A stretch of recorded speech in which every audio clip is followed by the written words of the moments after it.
So, guys, as you can tell, the sports world is currently on fire at the minute. So we have so much to talk about. I'm joking, nothing's happening. This is just a filler episode, and we have some devastating news. Unfortunately, Reese couldn't be with us today.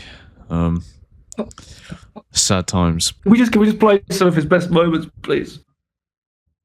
Are we going to replace this guy? We're going to talk about Mykhailo Mudryk returning to Chelsea. What do we think about that? Yeah, he's back! My God, it's about time. 4 years out of football. Can't wait for him to come back and have a 20-goal season. Oh my God. I mean, it's. I don't know what it is, right? So, obviously, I follow a lot of Chelsea Twitter accounts, and everyone's going like mental that he's back, like showing like clips of what he was doing at Chelsea. He was ass. He was terrible. He's not really going to bring it. He's now 4 years out. He's going to come back to football and stink up the gaff again. I mean, Alonso said a lot about him, saying he's really happy he's back, and he's going to be in Hong Kong for the next pre-season game. I think by the time this has come out, it'd have already been played. But he's flying to meet the team. Yeah. So what's actually been the thing with him? Has he been like segregated from the team, so he's not allowed to do anything with football, or what? No, he's back. He's just back. No, I mean like during that 4 years where he wasn't doing anything. No, he's just not been at the club at all. Like he's literally just been doing his own thing. So, I'm pretty sure there's a thing about him being an Uber driver for a bit. Imagine just he was limited. You just have a night out, and I mean, it's still crazy. Mykhailo Mudryk picks you up. You'd think you're like pissed out your head or something, but it's like.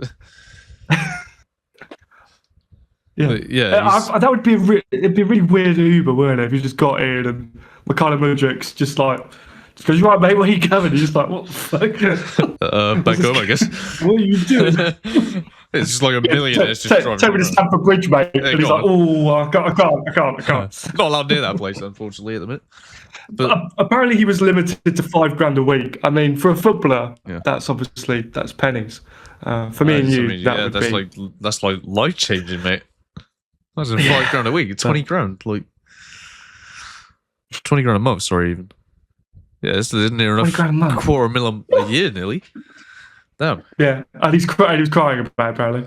Anyway, I mean, I would love it to become one of the best football stories ever. I mean, imagine he comes back, he breaks into the 11, he keeps. I don't know. I'm trying to think of someone out of the team. He keeps Gittins out of the team, which isn't hard to do. If he comes back and he actually scores one Premier League goal this season, honestly, what a comeback! Incredible. But I don't think he will. I think we'll see him alone at Strasbourg. I can see that happening because no one's going to buy him. No, we can't sell him. There's no. The only club I thought that might take him is it Shakhtar, the club he came from? Shakhtar Donetsk. Yeah, I think they're the only club I could imagine would go and get him, and even then we'd be losing 90% of what we bought him for. Yeah, like how much did you pay for him? 100 mil? Nah, 90 odd, 95. I don't know. There's probably some money moving about there. Some dodgy news going on. Yeah, probably, but. Yeah, and he was a disaster because obviously Arsenal win for him, and we thought we'd done Arsenal in at the time. Arsenal had actually done you guys in, I think. It was a masterclass from Mikel Arteta. Yeah. Well, imagine what would have happened if Mikel got his hands on him. The thing is, though, right? He's Mykhailo Mudryk. Like, I'm not trying to give him credit because he's shit. He's terrible, right? But he's a bit like Neto. He's like Neto, he's like Gittins, he's like Garnacho, where he's almost a good player, but he's not. Like he'll go down the wing, he'll probably beat his man, and then he'll do nothing with it. Yeah. He'll then go down the wing, he'll dribble past one, he'll then put it wide. He's a bit like a Madueke. Literally, yeah. He's always nearly there. Yeah. He's so annoying to watch. I mean, like I said, all these montages about him of him when he was at Chelsea, when he was playing, and you, if you just saw those, you'd go, "Oh my God, they lost such a great player there." It honestly felt like he hadn't left. Yeah, Well, But it'll be interesting to see what he does if he actually plays with the squad. If Alonso might like him, he might be able to get something out of him. But yeah, it'd be. it'll be like having a new winger at Chelsea. It'll be like a fresh signing, A hopefully. new signing for Chelsea, Mykhailo Mudryk, guys. Be excited. He's a football player. Not a good one, but he's definitely a football player. Right. No, he's an Uber driver these days. Oh yeah, sorry. Chelsea have just signed an Uber driver. All right. So, talking about Chelsea, they have been handed a suspended transfer ban following some financial breaches during Roman Abramovich's time as the club owner. Can I just clarify for people that don't understand what this means?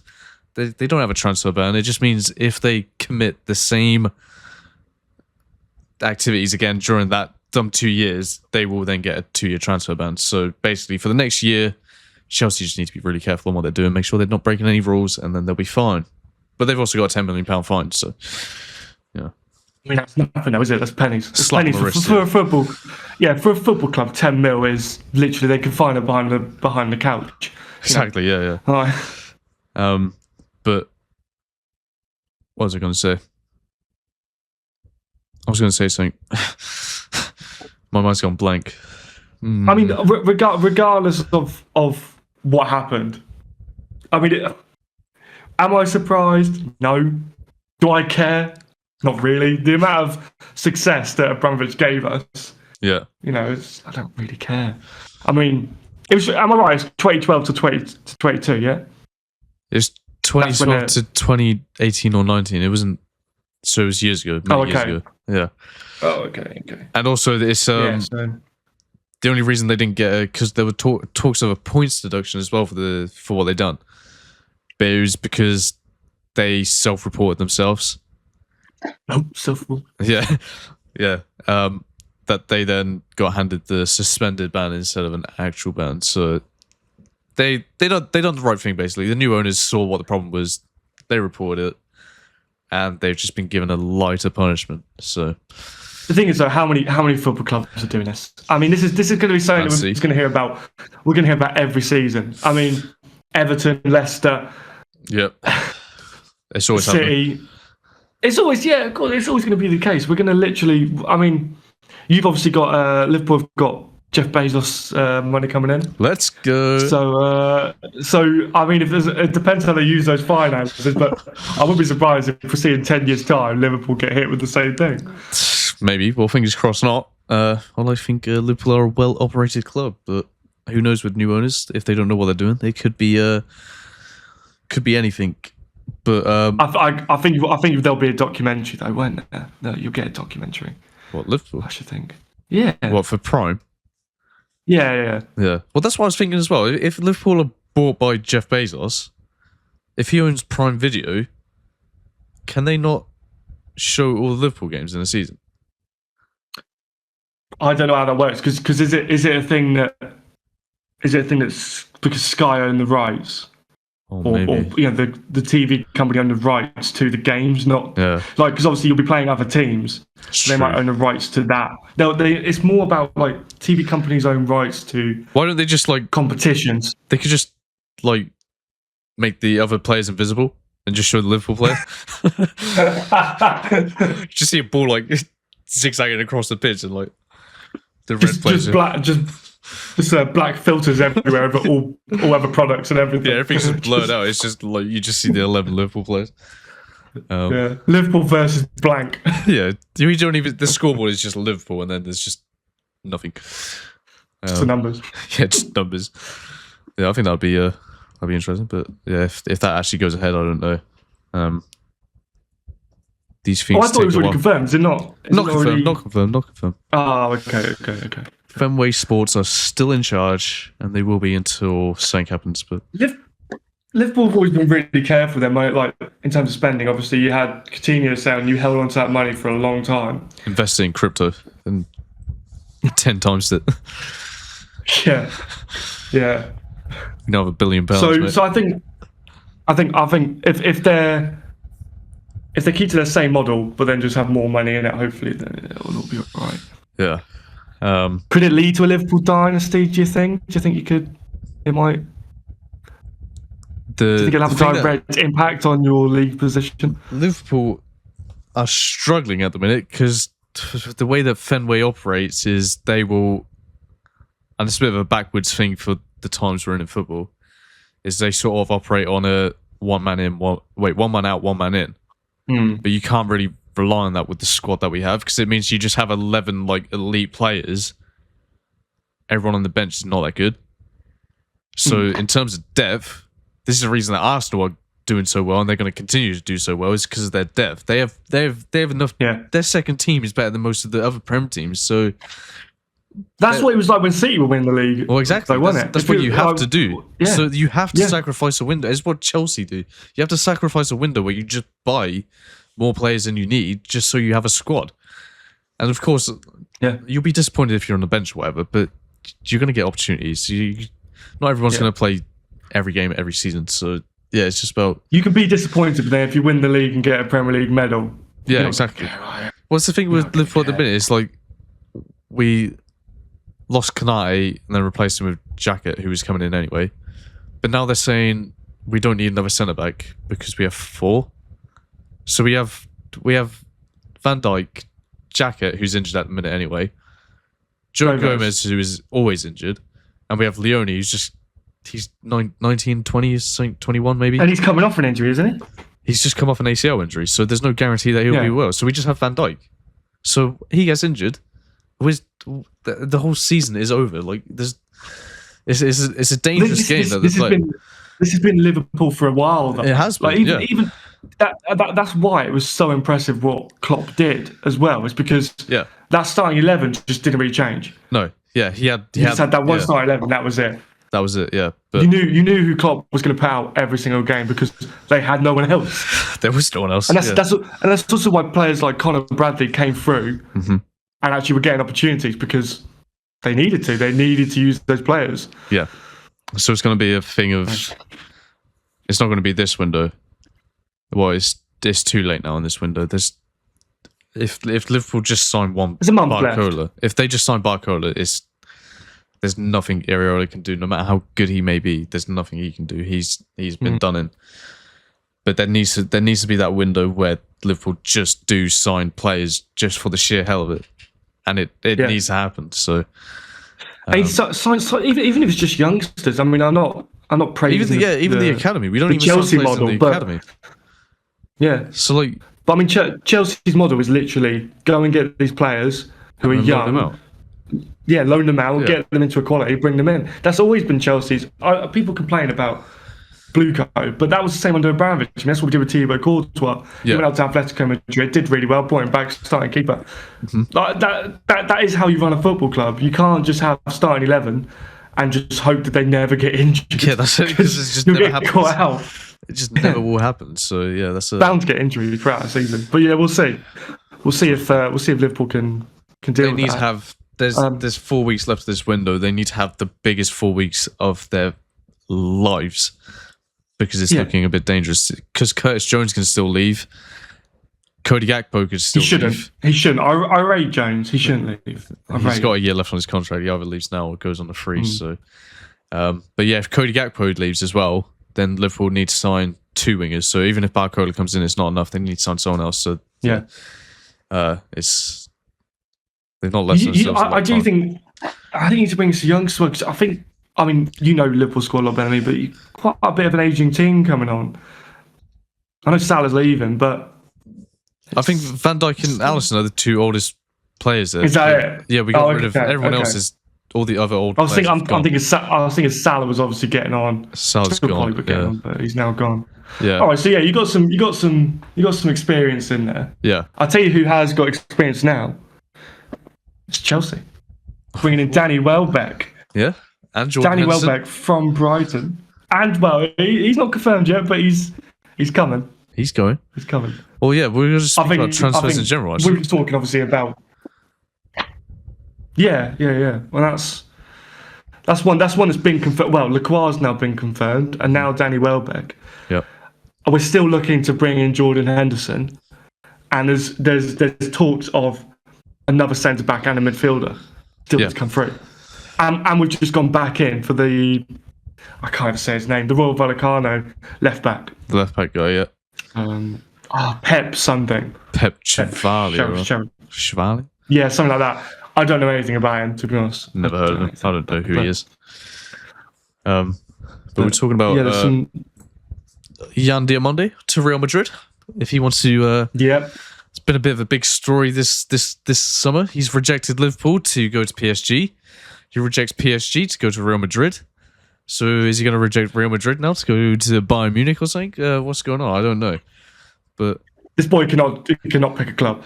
No. He needs to make up his mind, because this is outrageous. I've never seen a transfer like it where you have the biggest clubs in the world coming in for you and you reject one to go to another and then reject that one to go to another one. So yeah, I don't know. Will he start? Would it be a starter? I'm trying to think of there, because I suppose he will, because Rodrigo's got his ACL. Rodrigo, if Finney leaves, well, I think he goes there to be a right winger, and yeah, Rodrigo is, unless I'm really forgetting someone, is a right winger. So I think he'll just go in and you've got the Turkish lad, Brahim. Yeah. Oh, Gula, Arda Gula. Yeah, Gula. Yeah, but he'll go in and be a star. Right? Yeah, you also got Brahim Diaz. Or is he gone? No, I'm pretty sure he's still there. He might get into the team, maybe. Might be a good one. PSG have obviously not letting go of Bacola just yet, because they wanted to sign a replacement before they let go of him, and it's now been confirmed they're going to sign Ajax left winger Götze. I think that's how you say his name. He is people are saying he's a replacement for the other guy, that Mbaye or something. Mbaye's a right winger, like full on, full out. This Götze is a left winger in and out. He is Bradley Barcola. Like there's no obvious way of saying he's not a Barcola replacement. So if they get that one done, weren't we? Oh, I think we were talking the other day, and you were saying that Götze is like, you think he's better than Barcola. I think Götze, he's younger. Some of the, of course, I only watched like a couple of minutes of a highlights compilation, and highlights are meant to make a player look good. As you said about Mudryk. Yeah, exactly. But this Götze guy looked really good. I'm generally surprised no other club in Europe has gone from until PSG just have now. I don't know. Maybe there's a reason behind it, but he got like 30 plus goals and assists last season for Ajax, so he's clearly a good player. So yeah, why no one else in Europe went for him? No idea, but yeah, maybe it's a thing of like, the Eredivisie isn't really going to hold up to like the Premier League. Yeah, but it might hold up to France. It might hold up to that Liga until So, but yeah, I think if they completely signing Götze, I think that then opens the door to negotiate with Liverpool for Barcola. So maybe, depending on how that goes, this one could happen sooner than expected. But again, there's talks. What's the fee? What was your fee was? Yeah. 100 mil plus add-ons. Yeah, it's going to be another. It's not going to be another Wirtz Isaac situation. Yeah. Well, let's hope it's not those two. Well, hang on. It was a difficult season for Liverpool, and Isaac was injured all season last season. So give him a full season now. Okay, Wirtz then. Okay, Wirtz came in and he should have carried the team. But you got to remember, he was 22, 21 at the time. It's a new league, the best league in the world. So you can't just walk in. No one gave Kai Havertz that kindness. Hey, when he first came to Chelsea. Hey, I'm just gonna have to do a fact check real quick, but I'm pretty sure Wirtz did get numbers. No, he got like 15 goals and assists. How was that all season? How was that bad for a first season?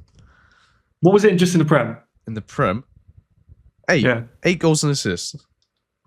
It's not as bad as I remember it being, but he did go for a long period before he started to click, didn't he? Yeah, it did take till December to click, but he didn't have the best World Cup. Well, he looked good, but obviously just Germany. No, he looked good. That's not what I'm saying. But Germany in general just didn't have a good World Cup. Yeah, Germany were not good, and they got Jurgen Klopp now, so maybe it was good that they weren't good. But maybe they were just trying to push out Nagelsmann on purpose. exactly. But I think Wirtz next season, you got to remember Iraola is an attacking manager. Slot was more of a control the ball manager. So if you're going to see the best out of any player, it's going to be Wirtz. Yeah. And if he gets the wingers around him, Barcola, ones that are willing to run, Rio Ngamoa, who's actually going to want to take on his man, he's going to get numbers. So, and if you have a fully fit Isaac the whole season, deadly for any other team. That's goals. That is goals. That is. Yeah. You're going to get goals. So it could be. I'm really excited for this new season. I think it's going to be. I think it's going to be one to remember. It could be an all-timer, but it just depends on how. We need a team that's going to close the gap between Arsenal just to not make it a runaway. Because at the minute it's looking like it's going to be a runaway. I don't mean to be biased, but I think that's Chelsea. Okay. I really do. You know, we're doing this in a few weeks, so we'll discuss again. But yeah, all right, we'll come back for our predictions. Yes, but other than that, the only other big transfer I'm really hearing about at the minute is Vinicius Junior to Arsenal.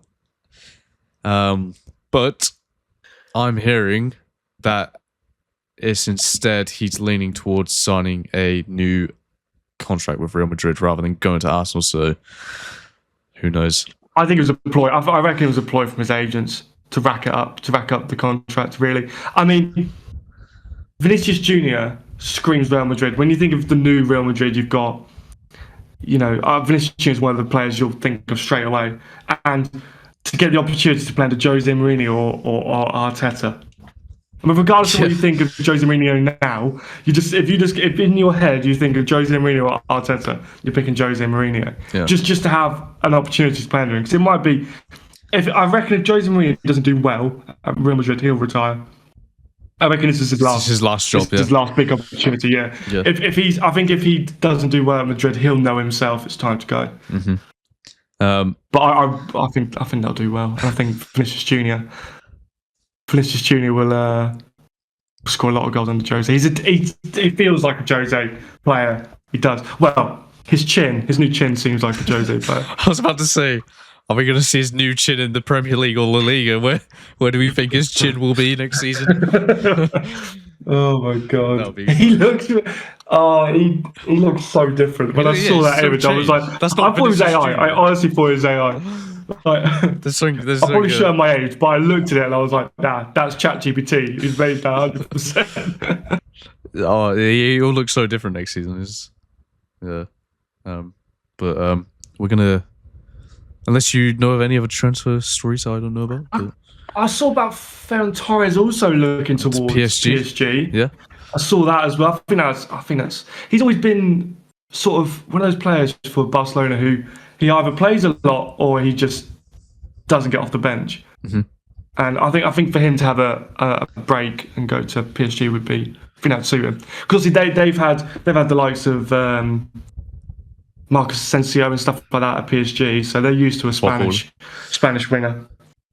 Yeah, where is he now? Fenerbahce, I'm pretty sure. Is he? Because I know he's at Aston Villa. He was. On loan. Yeah, he was. Not that long ago, yeah. And he looked really good.